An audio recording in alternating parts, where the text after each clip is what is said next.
বৃহস্পতিবার পবিত্র রাতে কেউ যদি এই দোয়াটি 100 বার পরে কোনো দিন পৃথিবীর কোনো মানুষের কাছে তার হাত পাততে হবে না। পৃথিবীর সব কিছু তার পায়ের নিচে আল্লাহ হাজির করে দিবেন।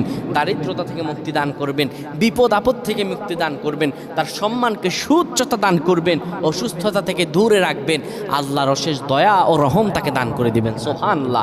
বৃহস্পতিবার রাত এটি গুরুত্বপূর্ণ রাত। এই রাত সপ্তাহে একদিন আসে। আরবিতে রাত আগে আসে, দিন পরে আসে। সুতরাং বৃহস্পতিবারের যে দিন গিয়ে রাত, এটি বৃহস্পতিবার রাত নয়, এটি শুক্রবারের রাত, এটি জুমাবারের রাত, এটি দোয়া কবুলের রাত, আল্লাহর কাছাকাছি হওয়ার রাত। সুবহানাল্লাহ। এই বৃহস্পতিবার রাত আল্লাহ তাআলা বান্দার দোয়া কবুল করেন। কেউ যদি বৃহস্পতিবার রাতে ঈশা নামাজের পরে পবিত্র হয়ে ইয়া হাইয়ু ইয়া হাইয়ু ইয়া হাইয়ু ইয়া রফিয়ু ইয়া রফিয়ু ইয়া রফিয়ু এই দোয়াগুলো পড়তে পারে 100 বার, আল্লাহ রাব্বুল আলামিন তার